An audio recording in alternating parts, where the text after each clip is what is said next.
Thanks for telling us that, Danielle.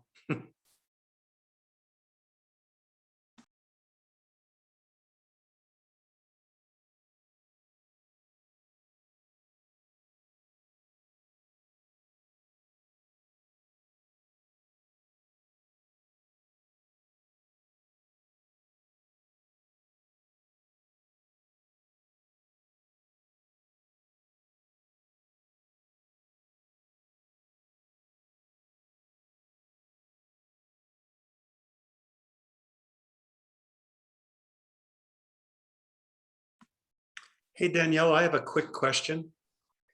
Yes, sir. Should we mute ourselves when we're not talking?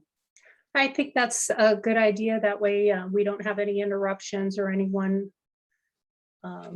doesn't step over anyone while they're speaking. That would be perfect. Okay, thanks.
Good evening. Welcome everyone to tonight's joint candidate forum for trustee and municipal judge positions. I would like to thank all of you for participating and thank the residents of Los Ranchos for submitting the great questions we will be posing to the candidates tonight. My name is Danielle Cedillo Molina, clerk for the Village of Los Ranchos, and I will be your host. Tonight's forum will be streamed on the Village website and Facebook page. The forum will consist of 3 parts: opening statements, questions, and closing statements. The format for tonight's forum was sent to all candidates as follows. Each candidate has 1 minute for opening statements. There will be no open mic available for tonight's forum. Only written questions that were submitted prior to this evening will be posed to the candidates. However, due to time limitations, we may not be able to address all the questions.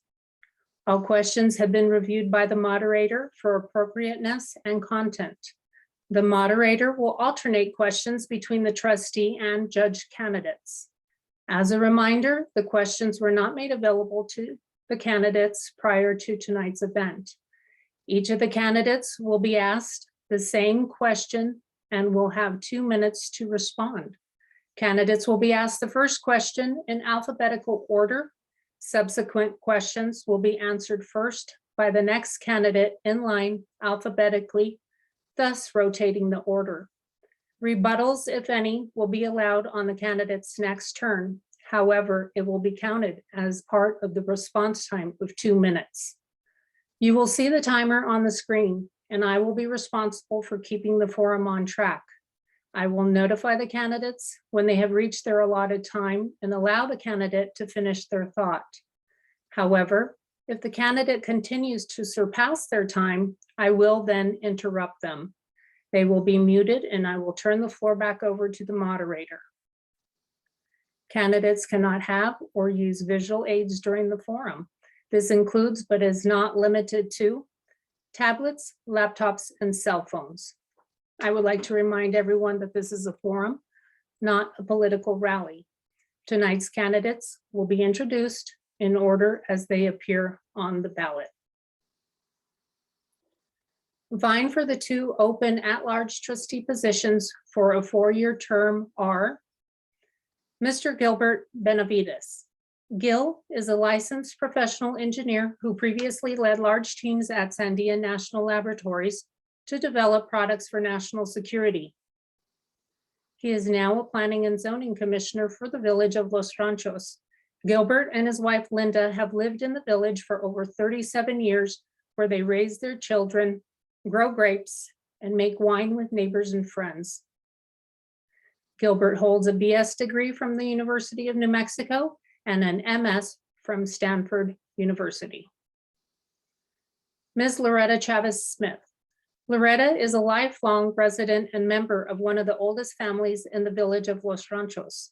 Loretta is an individual that is committed to the protection of the rural and agricultural heritage of the village. She has been married for 41 years and has 2 daughters, 4 grandchildren, and 1 great-granddaughter. Loretta is a graduate of Valley High School and is now retired from Honeywell. Mr. Daniel Gay. Dan is a 35-year resident of the village of Los Ranchos. He has been married for 40 years and has 2 adult children. He is a graduate of Valley High School. Dan is the co-founder of the Los Ranchos Growers Market, is currently the vice chair of the Planning and Zoning Commission, chair of the Los Ranchos Acequia Committee, and on the 2035 Master Plan Committee. Dan has 24 years of experience as a commercial general contractor and fixed work contractor. He is also a certified project management professional. Mr. George Ranovich. George is a landscape architect, planner, and business owner who is passionate about making the world a better place. George is a past Los Ranchos Planning and Zoning Commissioner, past chair, and was appointed to the State Board of Landscape Architects over 10 years ago, and has been on many boards and commissions throughout his career. George helped write the 2020 Los Ranchos Master Plan and participated in the 2035 Master Plan. He was also the chief designer of the 4th Street Revitalization Project. George has been married to his wonderful wife, Sandy, for over 32 years. Voters will vote for 2 of the aforementioned candidates. And now I would like to introduce the 2 candidates vying for the municipal judge position, also a 4-year term. Voters will vote for one of the following candidates. Ms. Diane Albert. Diane, PhD, JD, is a graduate of the University of New Mexico School of Law. She is a member of the New Mexico Bar and the U.S. Patent Bar. She owns a solo law practice in Los Ranchos. Diane grew up on a farm in Ohio and has lived in New Mexico for 28 years and has lived in Los Ranchos for 15. She has served the public in various capacities, including a Los Alamos County Councilor, and also served on both the Los Alamos and Los Ranchos Planning and Zoning Commissions. Mr. Henry Hank Alexander Kelly. Henry is a native New Mexican and a 28-year resident of the village of Los Ranchos, a practicing lawyer in Albuquerque since 1971. He is now retired. Hank is a recipient of the Justice Pamela B. Minsner Professionalism Award, recognizing New Mexico attorneys and/or judges who, over long and distinguished legal careers, have, by their ethical and personal conduct, exemplified for their fellow attorneys the epitome of professionalism. Thank you and welcome, candidates. The moderator for tonight's event will be Mr. Eric Hayes. Currently working for the federal government, he is a retired member of our military community and former leader in the Army Communities of Excellence program, assisting organizations to effectively and efficiently meet their missions and achieve their visions. Mr. Hayes, the floor is now yours.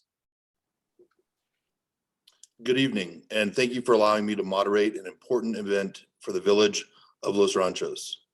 Before we get started, I would like to convey that if a candidate encounters connectivity issues, we will try our best to accommodate that individual while adhering to the timeline. In the essence of time, we are going to get started with the opening statements. Candidates were selected in random order. Ms. Smith, please go ahead with your opening statement.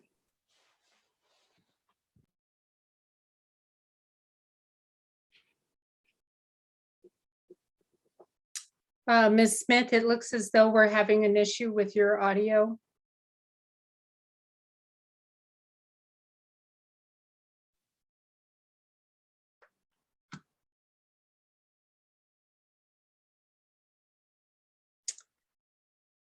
Can't hear anything, unfortunately. Ms. Smith, may I recommend that you disconnect from the Zoom call and reconnect, and we can move on with the next person while she gets reconnected, and to see if that fixes the audio. Thank you. Next, we have Mr. Gay. Hi, my name is Dan Gay. As you heard, I'm a 35-year resident of the village. I have four main objectives to my campaign. The first is to advocate for residents' rights to preserve the peaceful and quiet semi-rural atmosphere in residentially zoned neighborhoods of the village.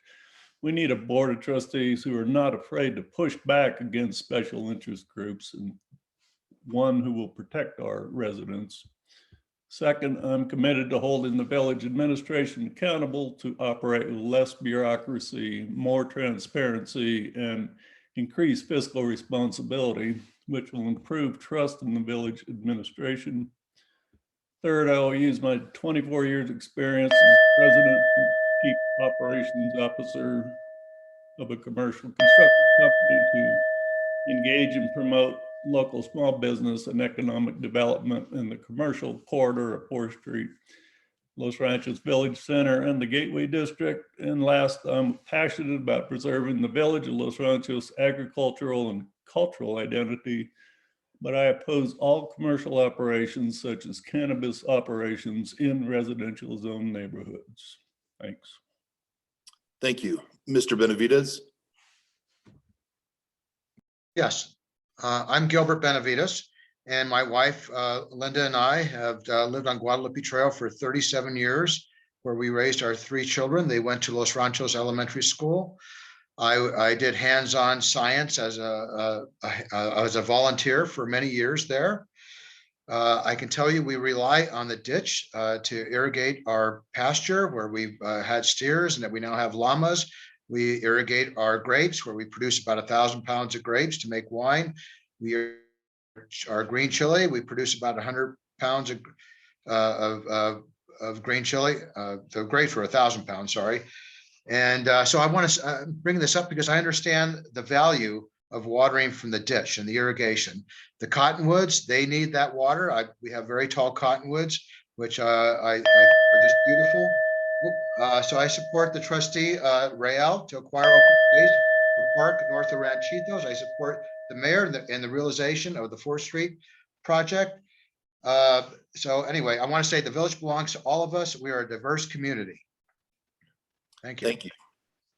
Ms. Smith, want to give it a try?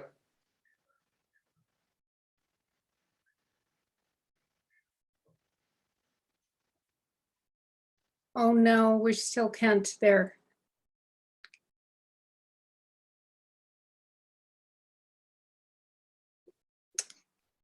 Mr. Hayes, if you want to go ahead and go on to the next individual. Sure. Mr. Kelly?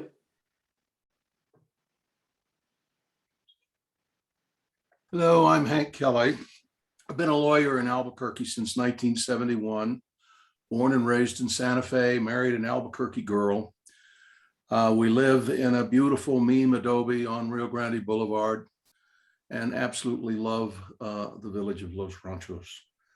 I think the role of village judge is one of providing absolute consistency in the administration of our criminal code and enforcement of our village land use and land use ordinances. Currently, the village judge does not take traffic cases. My goal is to make sure that everybody who appears before the court leaves the court feeling that the justice system works and it is fair and appropriate. Thank you. Thank you, Mr. Kelly. Mr. Radnovich.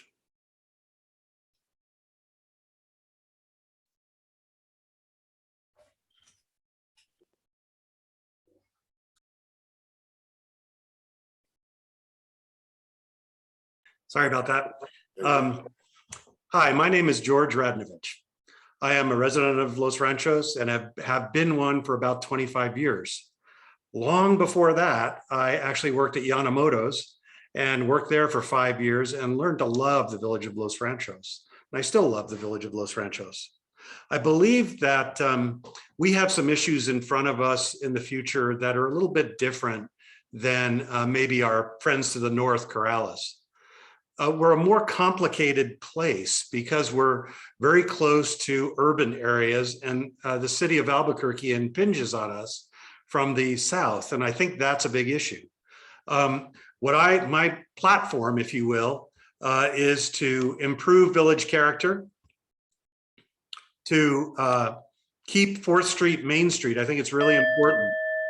The third thing that I am in favor of is keeping the village agricultural, to uphold fiscal responsibility for the village, to conserve open space, and lastly, to uphold village ethics, to uphold political ethics and the ethics of the village.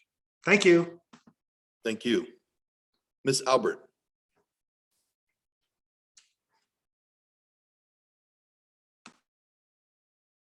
Diane, you also need to unmute.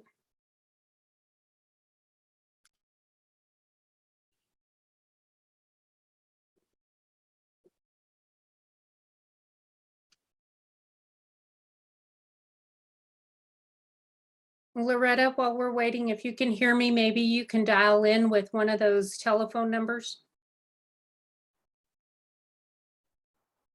Can't hear you, I'm so sorry. On the email that was sent to you for the Zoom link has a series of telephone numbers, and perhaps you can dial in with that.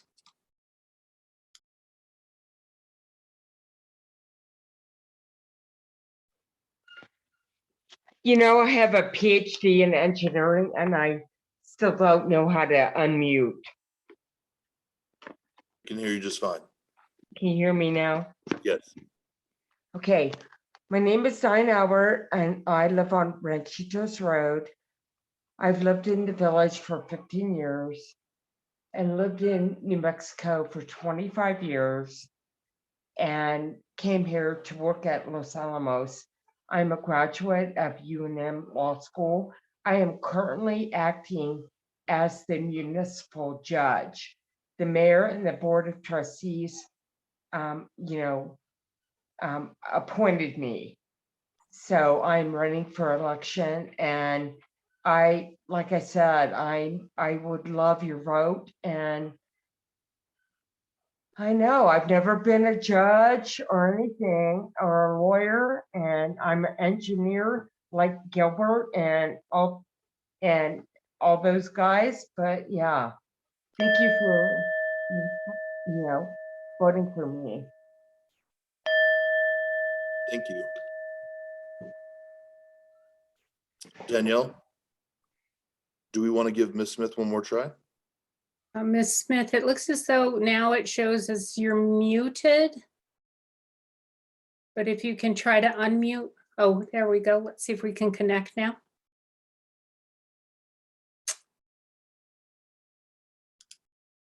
Unfortunately, we're still not receiving audio.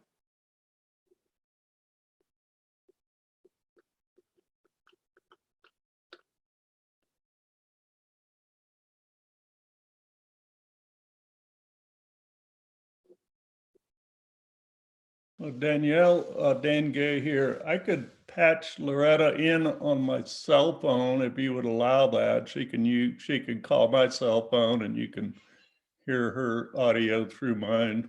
Yes, She's trying to absolutely. call in right. She's, Okay. thank you, Dan. She's trying to call in right now. She's trying to make the phone call. Thank you, We want Dan. to give her just a minute for that. I would love to hear from her. Thank you, Danielle. Yes, ma'am.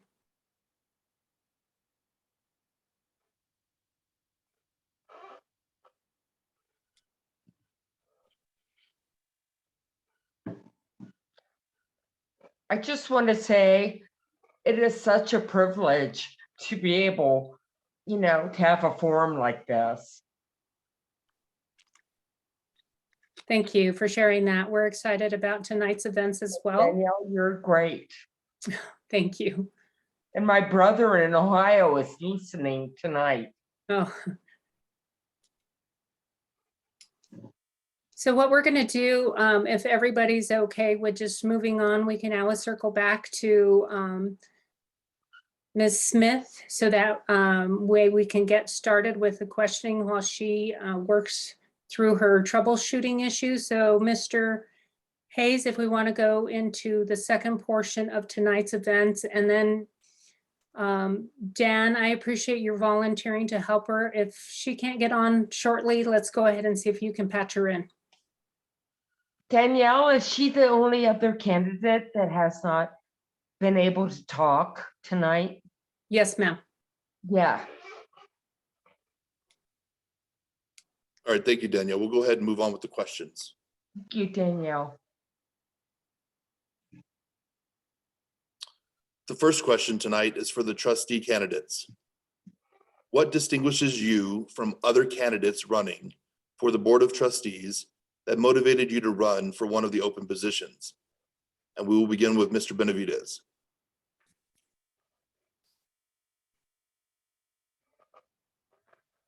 Well, so I think I know why people loved the Village of Los Ranchos. I remember when I moved here 37 years ago, I saw the tall trees, I saw the green, and there was a calmness that overcame me. And I saw some land that I could grow things, and I grow grapes, and being an engineer, I could come home and I could unwind here in my yard, and it was a great place to raise a family. I moved on Guadalupe Trail. People walk up and down the street, they bicycle, I can wave to them. It's a very neighborly place to be. It's quite a diverse community, and I get that. I think there's the residents that have lived here for generations. They're like Loretta Chavez Smith and many others that have lived here for a great long time. And so I think I know what we enjoy. We enjoy the different seasons. We enjoy the migration of the birds. And why did I do this? Well, I mean, I'm kind of an accidental politician. I was an engineer, and I have this nervous energy to me, and I got on the P&Z, and I thought I could do a better job of balancing the needs of all the residents.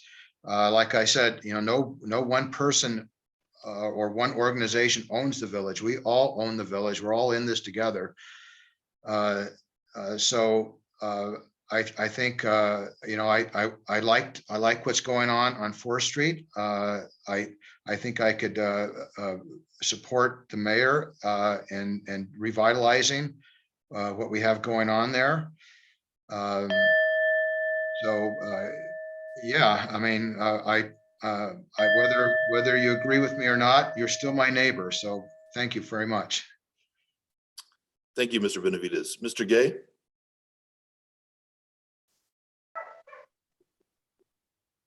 Sorry. I am a lifetime resident of the North Valley. I grew up in a little bit south of Los Ranchos. I grew up, went to all the public schools down there, Cochiti, Garfield, Taft. And so basically I've lived my entire life around this environment. I grew up on the ditches, as my brother likes to say. We were free range kids. And so I fast forward all these years, and I am still fascinated with the ditches. I absolutely love everything about the environment that we have here. And I understand what it's like. I too, like Gil, I have irrigation rights on my property. I started the Los Ranchos Acequia Committee because I'm so passionate about our ditches and the ditch system, and trying to keep those not changed, but trying to keep them from changing. And I understand the people. Like I said, I grew up here. I understand what it's like to live here. I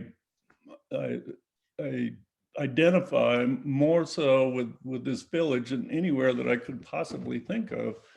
And, you know, there's just nothing better to me than hanging out and living in this place. I literally live right next to a ditch. So it just seems like it's in my blood, and I've been doing it for so long, I can't imagine being anywhere else. And I do have a lot to offer. I have a lot of experience, common sense approach to management. I don't get wishy-washy about making decisions. When I'm passionate about something, I'm not afraid to push back.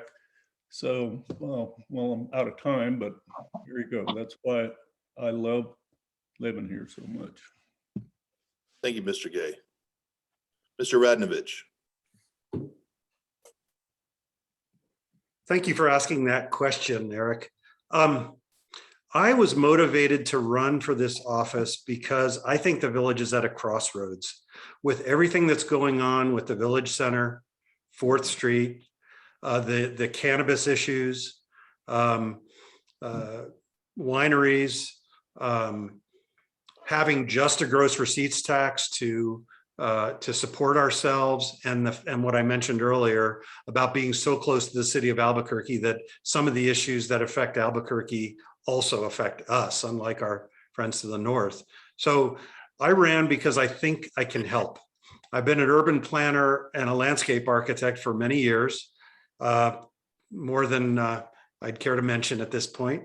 And I think that experience would really help the village in terms of revitalizing 4th Street, in terms of understanding open space, which I'm greatly for, and why the Friends of Los Ranchos endorsed me.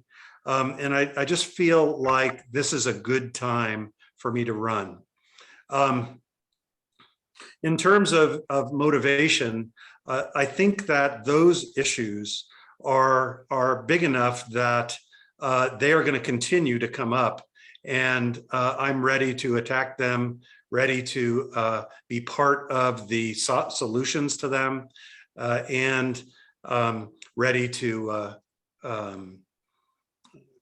participate and involve myself in this issue, just like I've involved myself in water issues and others for my career, for the life of my career. So thank you, and I appreciate your vote. Thank you. Ms. Smith? Can you hear me now? Yes, Yes, we can. finally. Good old technology. I apologize because I didn't hear the question, or do you want me to give my opening statement? Why don't you go ahead and give your opening statement, and then I'll rephrase the question for you. Okay, well, thank you very much. Well, thanks to the village administration for the opportunity to present my position to the Board of Trustees for this election. I am passionate about the issues facing the village today. My main objective is to keep our village as a rural agricultural place to live and raise a family. I am committed to supporting and preserving the culture and traditions that have made the village an incredible place to live, and I will be an advocate for preserving that culture. Another issue I intend to support would be improving the safety of our roads due to the growth in the village, especially in our residential zoned neighborhoods. I will also focus on the future commercial and residential developments in our village and work to make sure that the development does not have a negative impact on our residents. I support small business development within the village, but feel strongly that any future business belongs in the 4th Street commercial zone, the Gateway District, or the Village Center complex. Thank you. The question was, what distinguishes you from the other candidates running for the Board of Trustees that motivated you to run for one of the open positions? Being a lifelong resident, born and raised on the same street, my street is named Chavez Road. That was given to the county, the state, whoever, so there would be a road, and it was named Chavez. I feel that with all of the issues that are facing our village today that it was time as a lifelong resident to step up to the plate and run for trustee. My family has lived in this village for over 300 years. When it was established by my family. I've seen so many changes, so now it's time that as a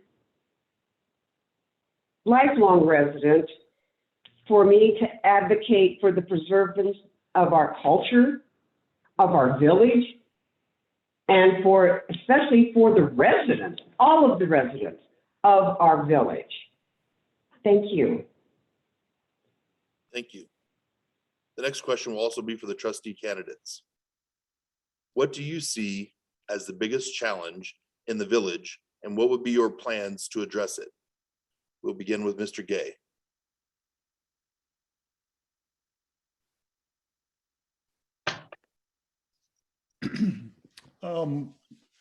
Sitting on the Planning and Zoning Commission for the last 3 years, I've heard a lot of the backstory behind some of the development in the village. I think the biggest challenge is that not so much the issues, it's the inability to listen to the residents and to stand up for what's right for the residents. And you know, I understand it's easy to say that when you're sitting in here and you're not on the dais, but on the other hand, we have had case after case that's come before the Planning and Zoning Commission that just seems that our residents are ignored.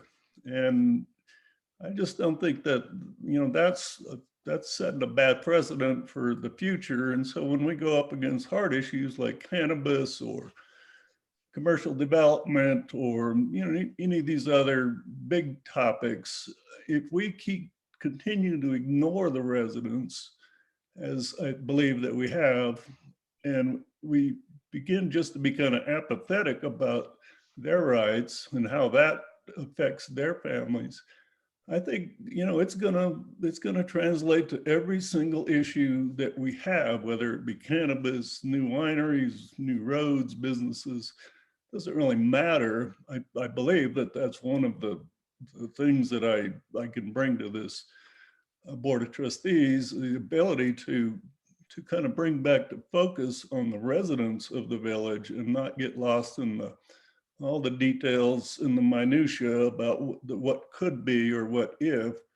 You know, I'm not downplaying the consequences for what could be or what if, but I also feel that we continue to not represent the citizens, then, you know, we're going to end up with, will be Albuquerque North, or will be Corrales South. It's beginning to feel that way. You know, when I first moved here, I swear there's still a statute somewhere in there that says we'll never have curbs, gutters, and streetlights. And, you know, here we are. I'm not saying they're all bad, but I'm also saying that that is not the semi-rural environment that a lot of us. Thank you, move here Mr. for. Gay. We've come up on 30 minutes or 30 seconds rather over, so we're going to go ahead and cut you off there. Thank you. Mr. Radnovich.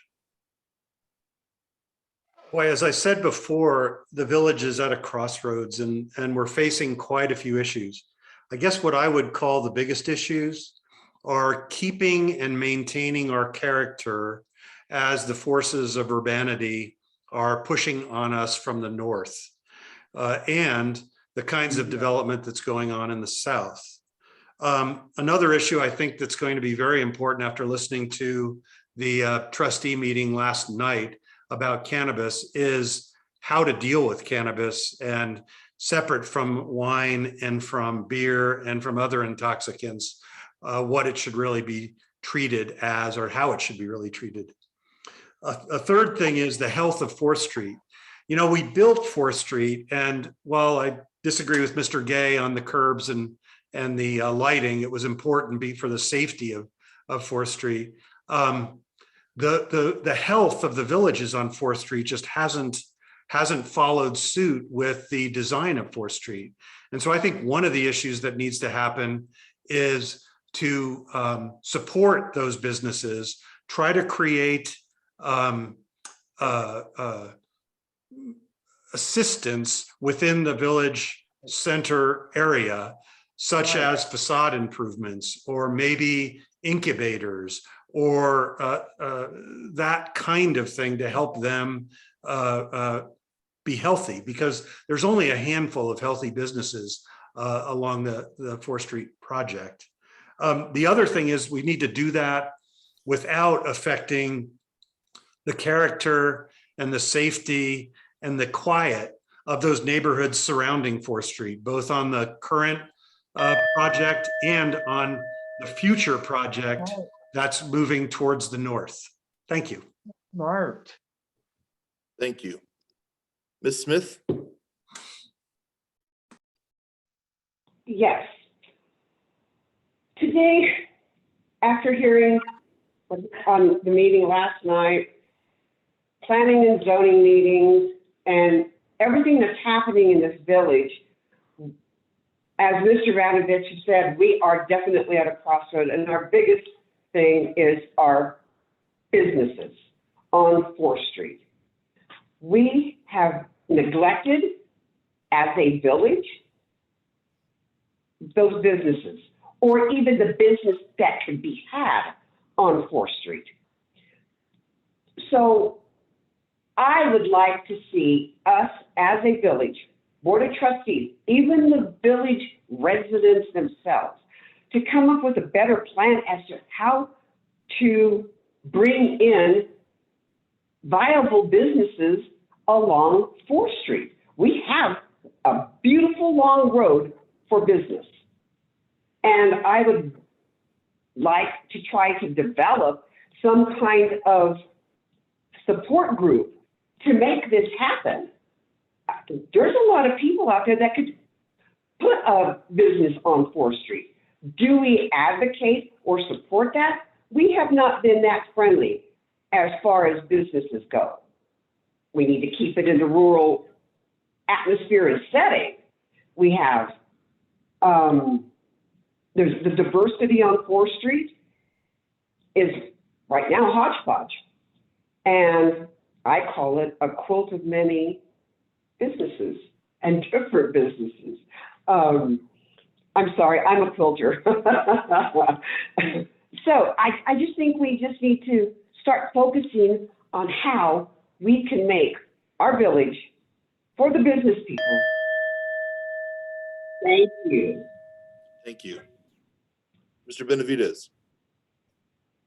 Yes, so the most important issue that's front and center right now is cannabis. And how do we deal with that? How do we comply with the state Cannabis Regulatory Act and yet protect our people? Last night's Board of Trustees special meeting was very informative. Obviously, keeping consumption out of the village is something that we can do. Keeping it out of the residential area, any commercial activities of cannabis is something that we can do. So I'm with the residents. I think the residents are all, not the majority of them, agree on those kind of points. We have short-term rentals. That's a new thing. Right now, there's people getting permits for that sort of thing. There's a cap on that. Let's see how that goes. See if there's any pushback with that. I think some people have an issue with that. The revitalization of 4th Street is very important. I like what's been done. I like the fact that it's pedestrian friendly now. You can actually walk across the street.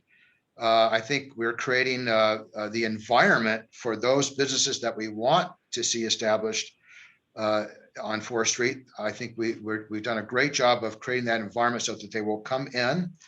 I certainly would like to see more participation from the residents inside the village, those that have a means to help incubate different businesses. I think there's a lot can be done in that regard. So I think in terms of being inside the village, the AC code, the agricultural commercial needs to be overhauled. We need to make it so that it doesn't annoy the neighbors. We need to make it accessible to other people. Only one person or one establishment has been able to take advantage of it so far. What about everybody else? Why do we have to have cars parking everywhere along the street? Let's do something about the noise. I think we can do that. We don't have to throw it out altogether, but if we can't fix it, then that's what happens. Water is going to be a big issue in the future. So we all need to get more involved. Thank you. Thank you. The next question will be for the judicial candidates. If elected as municipal judge, what do you think your greatest challenge would be? And we'll begin with Diane. Diane, you are muted.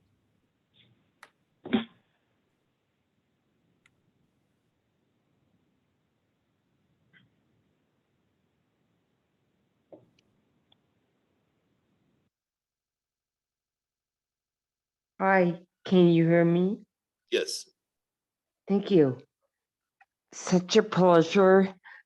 I am actually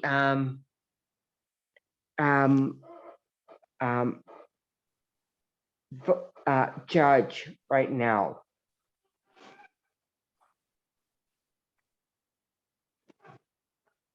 Can you hear me? Yes, we can.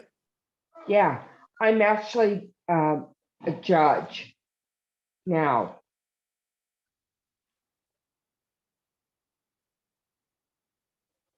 And I'm have to be elected, but yeah. So thank you for voting for me. Thank you. Mr. Kelly.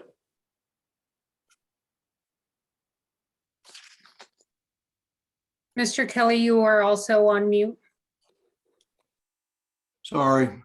I will probably learn what the biggest challenge facing the court is after I get on the court. But my suspicion from talking with Judge Ma is that we need to address whether or not the village court hears traffic cases. That's a very complex issue that needs to be addressed in coordination with staff of the village to see whether that should occur. That could go a long way to setting a consistent approach to how traffic issues are handled within the village, which might go improve speeding, noise, those kinds of issues. Right now, we do not enforce traffic matters within on the village court. The next important challenge is that we are facing in our country a disregard for the rule of law. And most people who come to a small court, like the municipal court, that's their only or first experience with the judicial system. I think it's absolutely critical that the judge be one of high decorum and high ethics and treats everybody with respect and fairness and discharges the job of judge by listening to the evidence and deciding on the facts and not getting involved in his personal or her personal feelings about things. So improving the relationship of the village administration through the court system by being a good citizen and a good lawyer on the court. Thank you. Thank you. We're going to stay with the judicial candidates. The next question, what past experiences do you have that will make you uniquely qualified to serve in this role? And we'll stay with Mr. Kelly. I have no unique qualifications as a judge because I've never been a judge. I've been a lawyer for 50 years. I've done quite a bit of dispute resolution in courts and in arbitrations and in mediations. My primary practice over the last part of my career was resolving disputes among business owners. I was known as a preeminent corporate divorce lawyer. That experience treats me very well from the standpoint of being able to be fair and to be consistent in a small court like the municipal court. 50 years as a lawyer and being recognized by my peers as being not only a good lawyer, but a fair and ethical lawyer does that for me. Thank you. Thank you. Ms. Albert. I am so honest. Everybody loves me. And I'm at IP, I have a patent law, and I'm a patent lawyer, and I live in the village, and I don't advertise, but everybody, gives me their cases because they know I'm honest. What can I say? I never wanted to be a judge, but hey, love it. Love the village.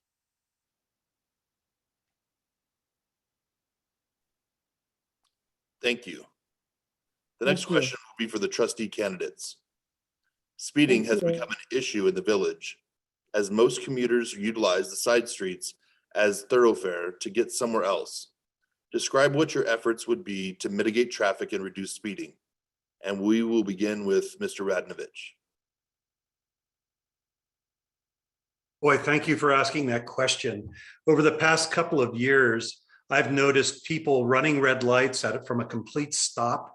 I've seen a lot of traffic violations throughout the metropolitan area, not to mention the village of Los Ranchos. 4th Street was intended to actually slow down traffic, and I don't think it's done that. And divert traffic over to 2nd Street, which would be the thoroughfare.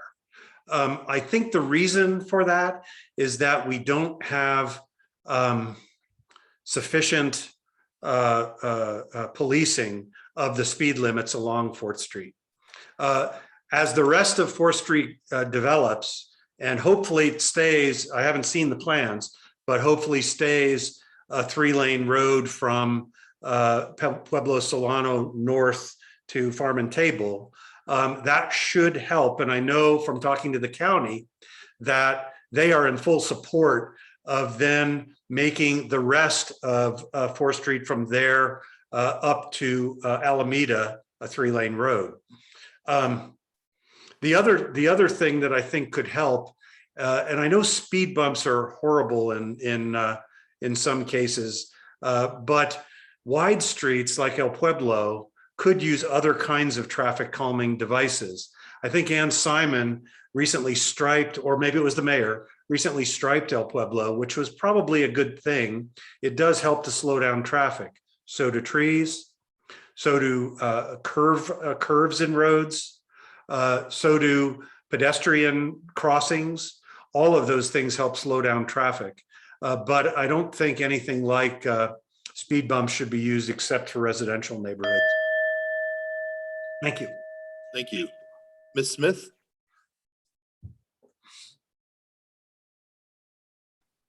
Yes, roads in the village of Los Ranchos. Where do I begin? There's Rio Grande Boulevard. It's a thoroughfare from south to north or north to south. 2-lane highway, speed limit 25. Is it followed? No. A lot of commuters go on Rio Grande Boulevard. Then there's the thoroughfares through El Pueblo, from Rio Grande to 2nd Street to Paseo del Norte. Also a nightmare. Then we have the infamous, don't want to talk about it, don't want to deal with it, Chavis Road. And I'm sorry, I live on Chavis Road. I was born and raised on Chavis Road. My family gave the property for Chavis Road, but it was not meant to be a freeway. I really would love to see more policing on Chavez. The county would be super rich just from the speeding tickets. That's a major issue. It not only impacts the Chavez family, since all of us live on Chavez Road from 4th Street to Guadalupe, and then at the end of Chavez to Rio Grande Boulevard, but it impacts that whole neighborhood there. Nobody can walk the street, Chavez. It was meant to be a rural road to walk. We need to address those 3 major thoroughfares in this village. Thank you. Thank you. Mr. Benavides?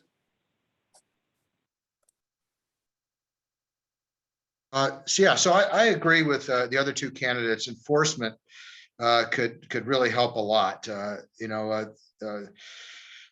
We got a lot of people speeding on Rio Grande on 4th Street, even though it's supposed to be 25. People wanting to go from 4th Street to Rio Grande Boulevard, taking either Chavez or Ranchitos or El Pueblo. So you have to make it more painful for those people taking those routes by making sure that they stick to the speed limit. Architecturally, people do things to slow down the traffic, narrowing the roads, putting trees, curving the road, stuff like that. That helps. Certainly pushing the traffic from 4th Street to 2nd Street, which is a street with less stoplights and higher speed limit. People have to understand that if they want to get someplace a lot faster going north or south, 2nd Street's a street to take. And they have to understand that if they get on 4th Street, it's going to take longer. Speed bumps, they help in some situations. Not everyone loves those things. What else can I say? I don't, people talk about roundabouts. Some people like them, some people hate them. Perhaps they work, but I think we need to consider all those things to figure out how to keep our streets safe and keep it pedestrian safe so that people can walk and people can bike and horseback. So, yep, thank you. Thank you. Mr. Gay?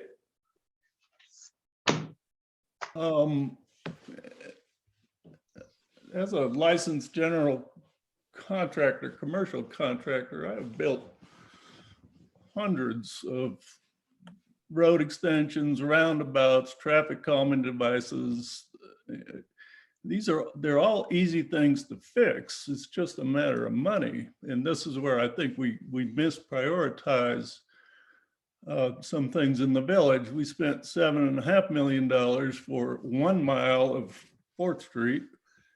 And we're about to spend another, say, $4 million, depending on where this comes in, for the 2nd phase of 4th Street. Why are we not spending some money on these traffic devices? This is not, we don't need rocket science to figure this stuff out.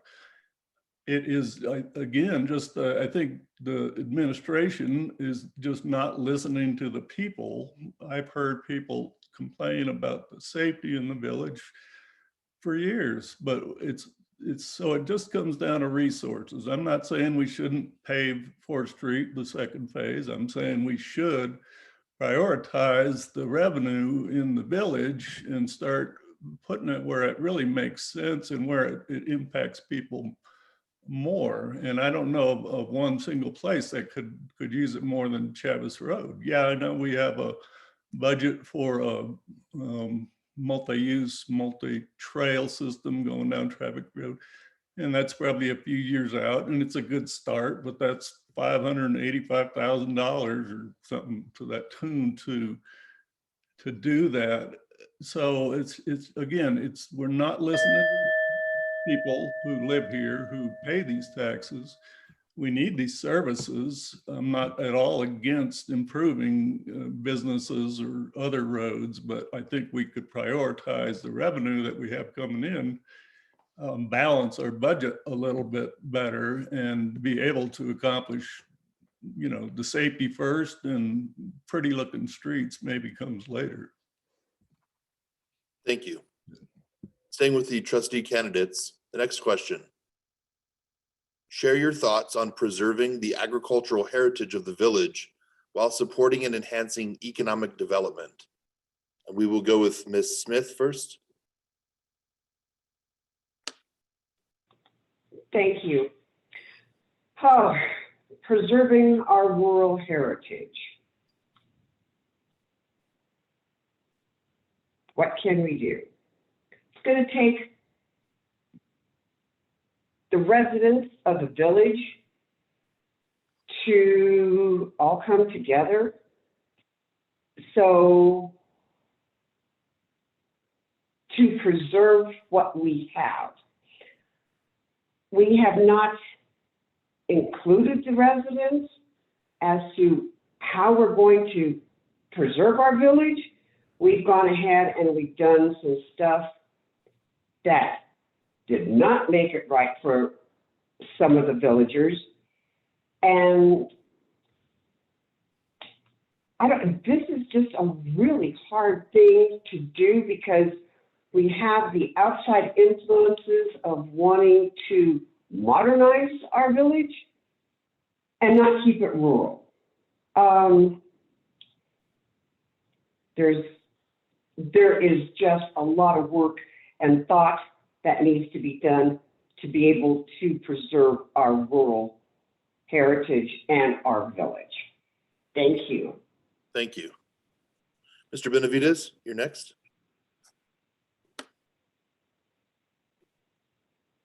Yes. So water is important for agriculture. And, as time goes on, it seems like we get less rain and our reservoirs have less water. So we need to do everything that we can to keep that water here in the village, keep our trees alive. And there's nothing like ditch water. The plants love that stuff. They don't like the well water nearly as much. So, okay, so other things, agricultural commercial code. The intent was to promote agriculture and keep it alive in the village because, property here is $300,000 an acre.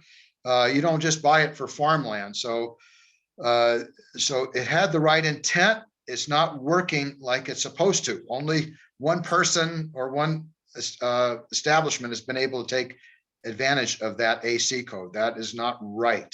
And we can fix the things that are annoying about it. For example, why should we have an events of 150 people when they can't park all the cars on their property? But anyway, that's a different thing. We have a growers market. That's great. What do these people do when there's no growers market? Why can't we have something on 4th Street where they can take their produce? Maybe we could do something like that. We have an agri-nature center, very important. We have workshops there that help people. Equipment can be very expensive. We can share resources. Right now, there's a washing station there that farmers can use. More things like that could be done. So yeah, a lot of people do agriculture because they just love it. And we need to keep those people busy doing that sort of thing. Thank you. Thank you. Mr. Gay?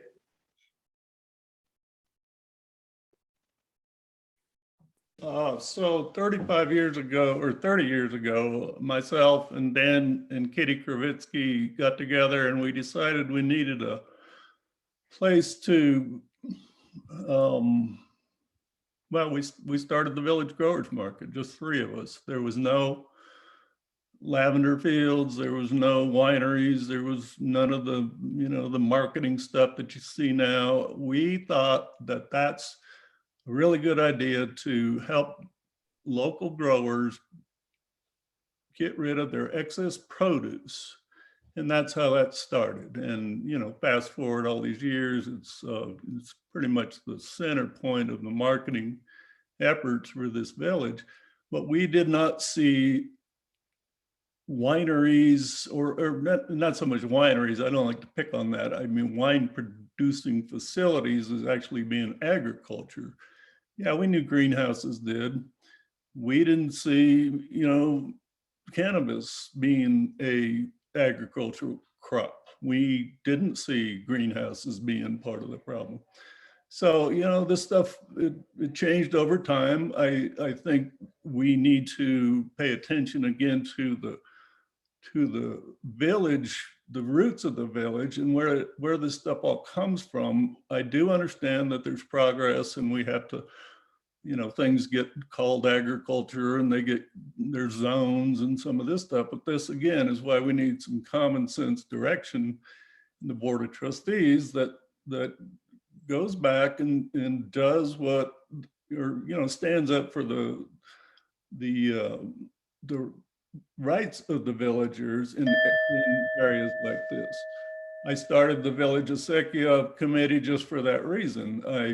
I'm very passionate about, I can't fix anything on it as much as I can keep another person putting a fence across it or putting, concrete ditches in, and, that's how concerned I am about it. So, thank you.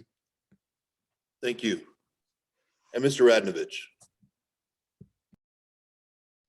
That is a great question. I was so proud of the village of Los Ranchos when Mayor Abraham hired a farmer. I mean, we were the first place in the state that I'm aware of that actually hired a farmer, and a farmer that was supposed to encourage economic development. So I think we need to keep our farmer, and I'm really happy that Mayor Lopez has kept him.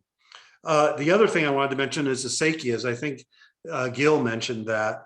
And, water conservation needs to be part of that. I've worked with the MRGCD for years. And one of the things they're trying, and they tried at Los Poblanos, is to use drip systems off of acequias. And I think we need to try innovative techniques like that in the future, maybe not as the village, but as a place, so that water conservation becomes a big part of our agricultural heritage.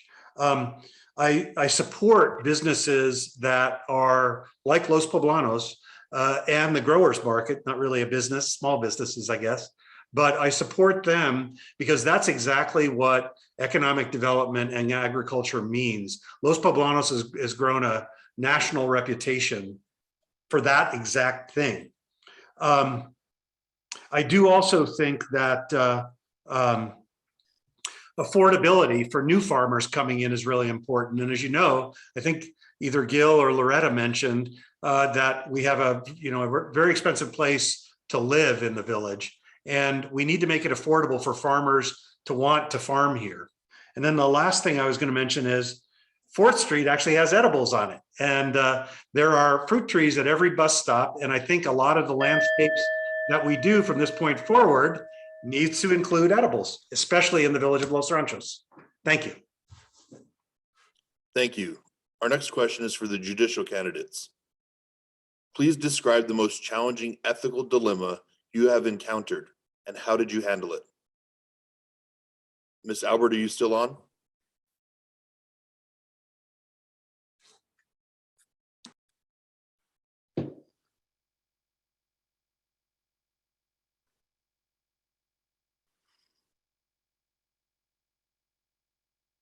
All right, we'll circle back around. Mr. Kelly, go ahead.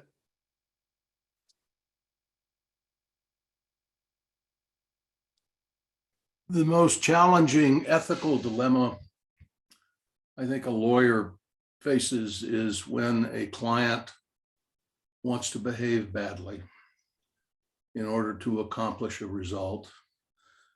And the lawyer's job is to try to cajole, suggest, whatever, the client to modify behavior in order to achieve the result the client wants. Lawyers are challenged, we are obligated to seek the client's objectives by appropriate means. sometimes means are appropriate but distasteful to the lawyer. And in that situation, I think the only thing the lawyer can do is not take the matter, or if it's appropriate, resign from the matter if that conflict of culture, that conflict of ethics gets in the way. The problem on a court is making sure that one's own personal viewpoints and attitudes don't get in the way of listening to what the evidence is and applying that evidence to the statute that's involved. That can be very, very difficult because one may disagree with the statute. One may have his own opinions about the kind of behavior that's involved in the case. So my biggest job as a municipal judge is to be absolutely and completely fair and try to keep my own personal biases to the best of my ability out of the decision-making process. Thank you. Thank you. Ms. Albert, are you on?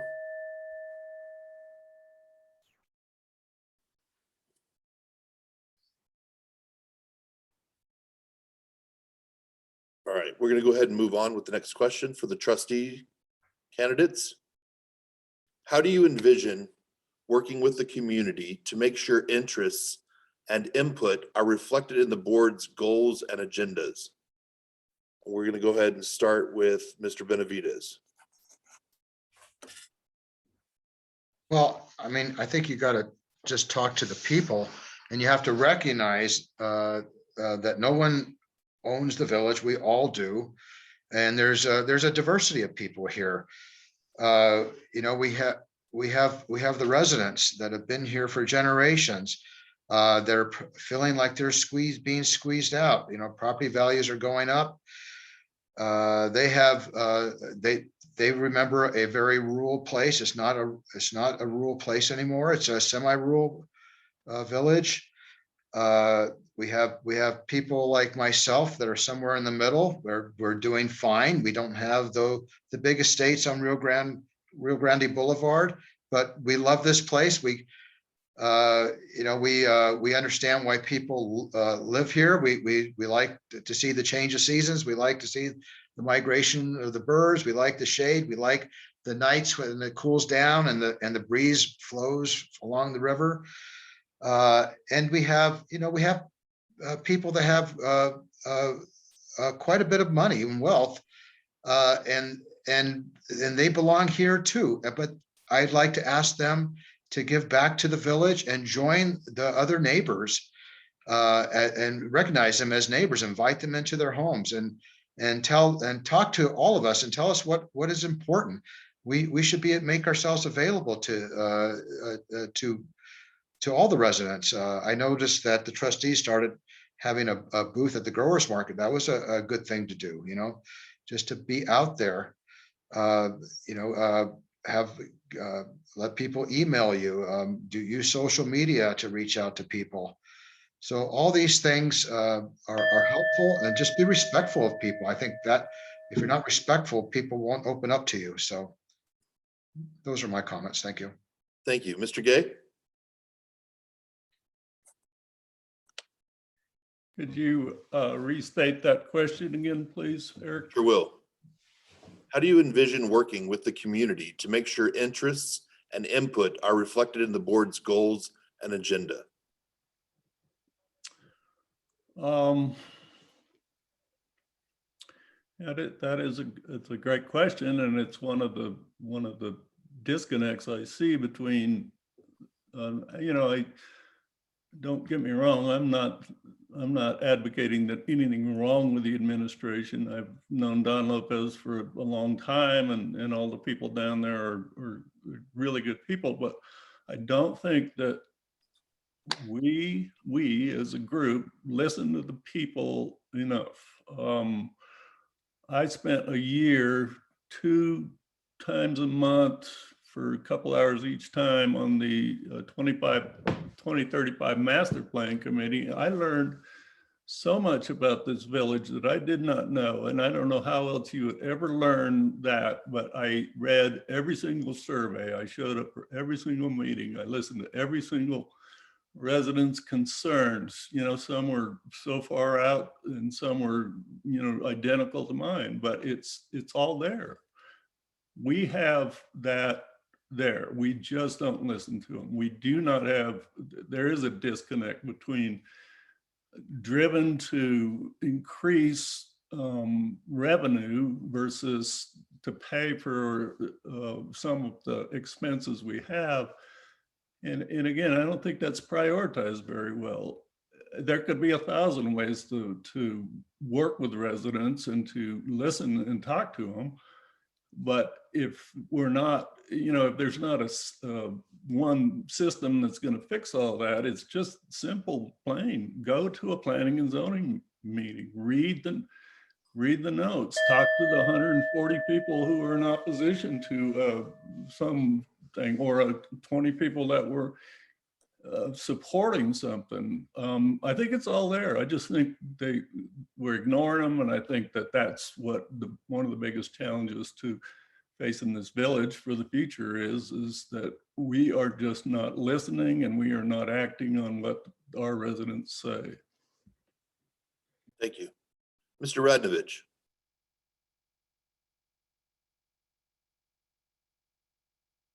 I think the first thing that we need to do is provide a dialogue with the residents.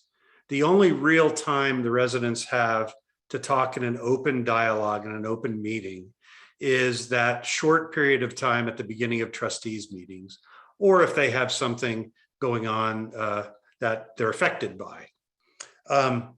I really appreciate what Dan said about the master plan. I attended all of those meetings, and that was one forum for people to talk about what they thought for the village, and I thought it was a great forum. I think we need to have more public meetings. I don't think we've had, I could be wrong, but I don't think we've had one public meeting on the extension of 4th Street. There should have been, and there should be. And so why aren't we? Surveys can also help. We do a lot of public planning at our company, the company I own, and surveying people about their desires and needs is really important. It really does bring out what they're thinking. And I think we could institute something like that, even if it's a bi-yearly survey, something that tests the pulse of what people want to say. The other thing is, and I think Gil mentioned this, social media. We really need to improve our social media system in the village and really grow it up. And so I think it could be used for things like surveys, but also just for more public opinion. And it is the thing of the present, not the future. We need to listen anytime, and I would pledge that I would be willing to listen to anyone anytime about something that they think is going wrong at the village. Thank you very much. Thank you. Ms. Smith? Yes, I think Mr. Benavides, Mr. Gay, Mr. Radnovich have just about said everything except for one thing. We have not listened to because I'm one of them, the old folks of the village. There's a lot of senior citizens in this village that do not know how to use Zoom. Well, as you see tonight, I had a problem with Zoom. It took my young granddaughter and a phone for me to be able to do this. How many of our senior citizens don't know how to do any of this? So public forums, I think we need to go back to those. I understand we're in this crisis of COVID. Well, you know what? This could all be done outside during the day. We still have beautiful weather. If we're not going to go in a building, well, we have Tap Gym. That's pretty big. To put on a mask and be social distance. If the kids can do it, we can do it. But we just need to be more open to our residents. And us old folks too. Thanks. Thank you. All right, our next question is for the judicial candidates. What should be the relationship between the municipal court, the mayor, the board of trustees? How would you deal with any potential conflicts between these three branches of government? Mr. Kelly? That's a difficult problem. The municipal court is a function of the village of Los Ranchos. It is part of the Los Ranchos budget process. It is designed to enforce the Los Ranchos ordinances. I think the judge is going to need to communicate in a very transparent way concerns, and the staff of the village is going to have to address those concerns objectively so that the court is not put in a position of lobbying, which I think is inappropriate. I'll use an example of should the village be engaged, the village court be engaged in deciding traffic cases. There are pros and cons to that. The Metro Court is there, it's doing a great job. But revenue to the village is being lost as a result of not doing traffic cases. Very consistent enforcement of traffic ordinances is being adversely affected by that very big Metro Court that has a lot of different judges with different attitudes about things. So those are the kinds of things that the questions need to be asked and answered. I don't have the answers, but the village administration needs to, I think, step up to the plate. Example, I understand, I do not know, that the traffic code of the village of Los Ranchos is not approved by the state. It's kind of hard for the sheriff to enforce the village traffic code if it is not honored by the state. That means the sheriff is enforcing state traffic codes when it takes a matter to Metro Court. Thank you. Thank you. The next question will probably be our final question based on time, and it is for the trustees. 2021 posed to be a big issue with water along the middle Rio Grande Valley and frankly throughout the entire Southwest. How can the village preserve water rights for future agricultural seasons? And we're going to go ahead and start with Mr. Gay.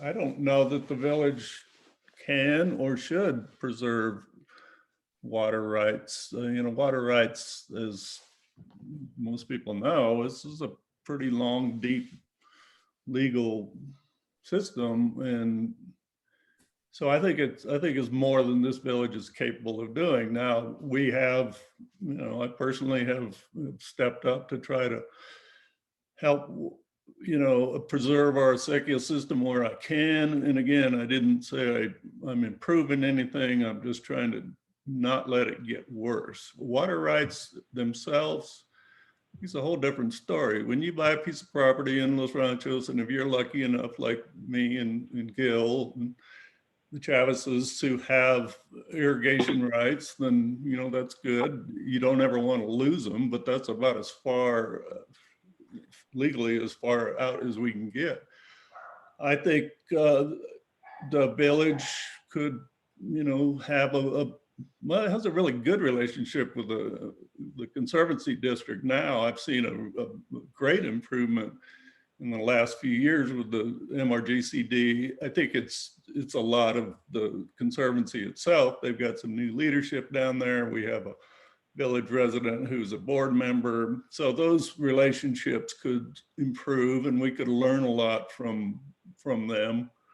But as far as the village, doing anything that would,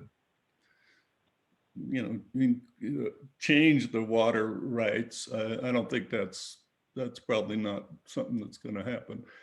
We can improve where we can. We can talk about conservation. We can, we can have relationships with the Conservancy and the farmers that can increase the or decrease our water use. And that's all happening right now, as George had pointed out. So, you know, the village is kind of neutral on that one, I think, as far as actually protecting any kind of rights. Thank you. Mr. Radnovich. I agree with Dan. I don't know that there's that much that the village can do in terms of water rights, because water rights are adjudicated by the state engineer's office, by the Army Corps of Engineers, by our compact with Colorado, Texas, Arizona, et cetera. I just don't see how the village can have much to do with that. However, I think we can have a better communication, better dialogue with the MRGCD, with the Office of the State Engineer, and with the Army Corps, as well as probably the Interstate Stream Commission. We can also visit with our legislators, and I'd be happy to do that as a trustee. Our legislators can help to push and to mitigate some of the issues with water rights, and talk to their superiors or fellow government legislators in higher positions, like Senator Heinrich and our Congress people. Also, water conservation is really important. I've been on, I started the water conservation movement with a group called the Xeriscape Council back in 1987, and I've been working in water conservation ever since. We hold a conference every year called the Land and Water Summit. I would invite all of you to attend it. We need to educate people about the need for water conservation. Global warming is happening. It's not a fake, and it's going to continue to affect us. And we need to do everything we can to conserve water through water harvesting, water conservation, all of the things that are available to us. Thank you very much. Thank you. Ms. Smith?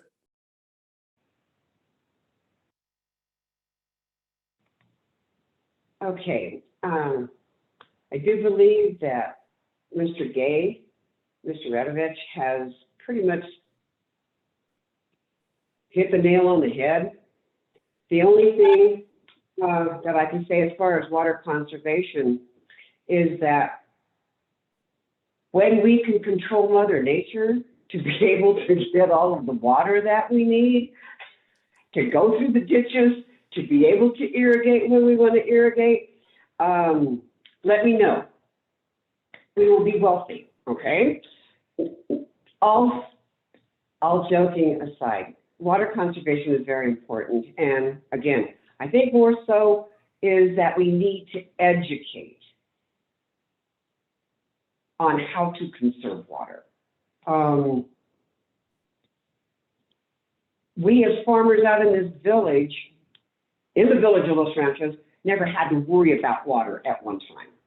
But since there is so much more building going on, we don't have the luxury of 5 acres and then somebody is 5 acres down the road and you have the ditches coming through your backyard to be able to irrigate.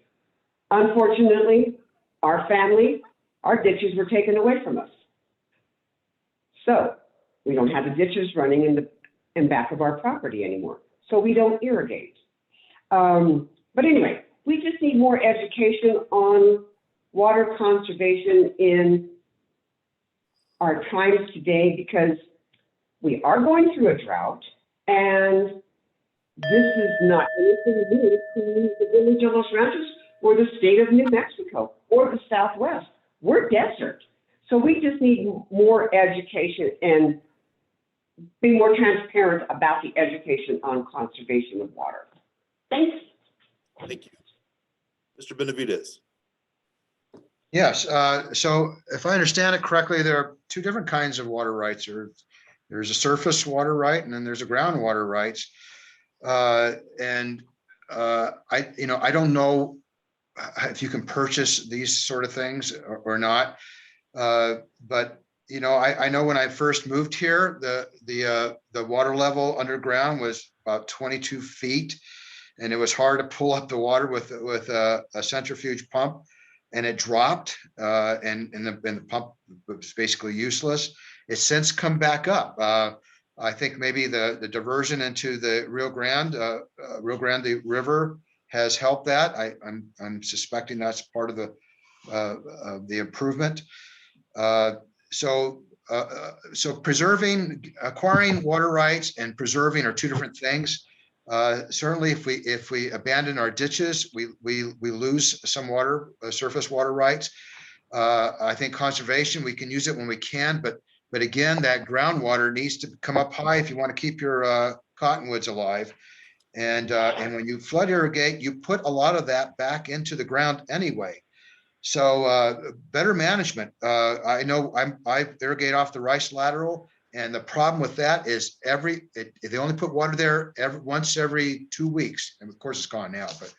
But everybody tries to open their gates at the same time, and then nobody finishes irrigating. So yes, we could manage that a heck of a lot better. The other thing is people's property. You know, when you irrigate, the silt comes up and the level goes up. Takes longer to irrigate. So maybe this is an opportunity for the Agri-Nature Center to step in and use a shared resource for laser leveling, that sort of thing. So yeah, just better management, and I think we can do a better job. Thank you. Thank you. Thank you all for your responses to the questions posed. We will now go into the third part of the forum with closing remarks. Candidates were selected in a random order. Mr. Radnovich, you're first.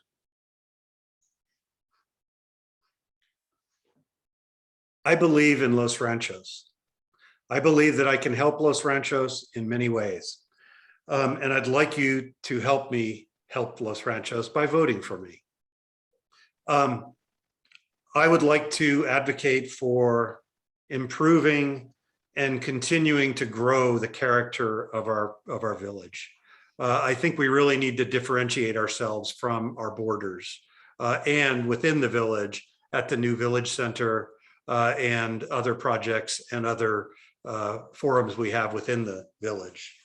I'd like to keep 4th Street Main Street, and I believe that's important. Keep Los Ranchos agricultural, and that may be the most important thing, especially with what we said earlier. To uphold fiscal responsibility, to conserve open space and buy the Anderson Fields, and to foster village ethics at a higher level. Thank you very much. Thank you. Ms. Smith. You're muted, Ms. Smith. There you go. Sorry, I apologize. See, there goes the old lady not being able to do technology.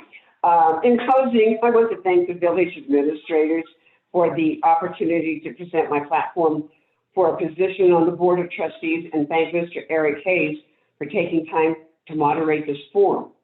And then I personally want to say thank you, Mr. Hayes, for serving our country.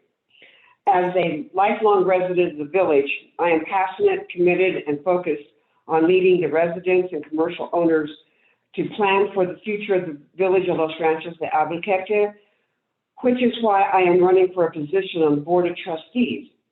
I am passionate about the issues facing the village today and feel that my family heritage, history in the village gives me a perspective no other candidate can offer. Have a great evening, and thank you. Thank you. Ms. Albert?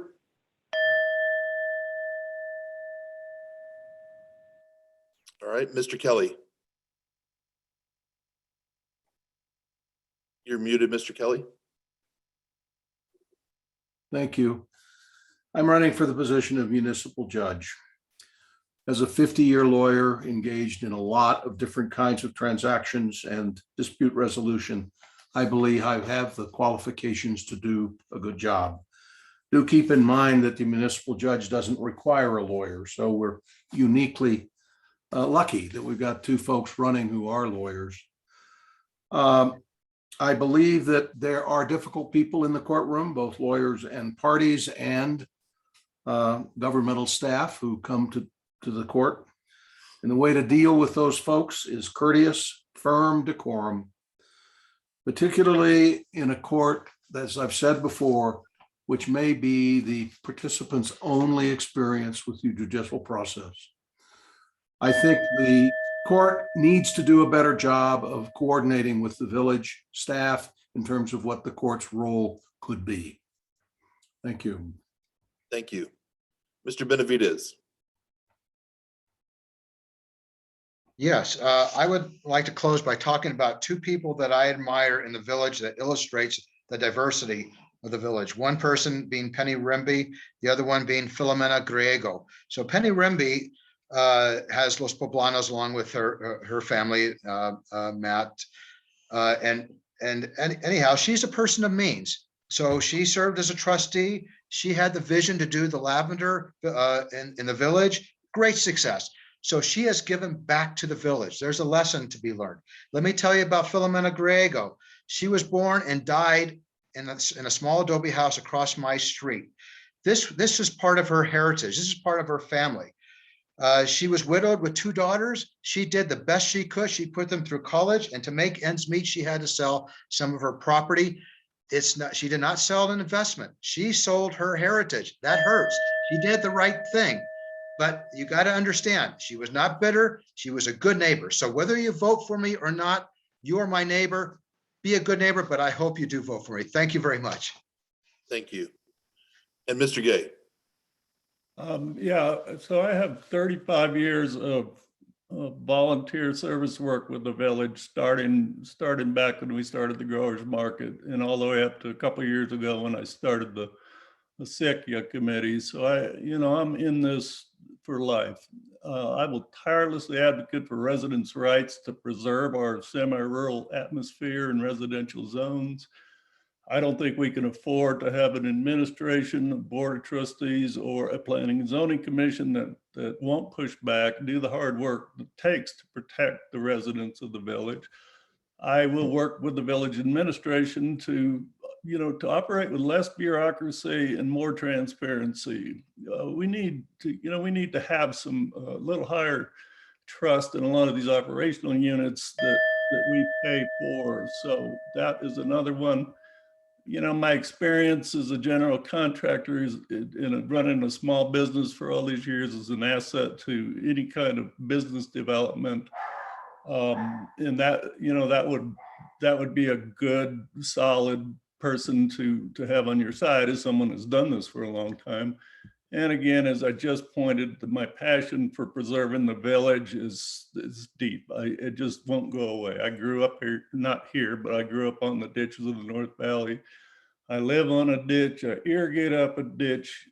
Every single family member in New Mexico of mine lives on a ditch or very Thank you, one.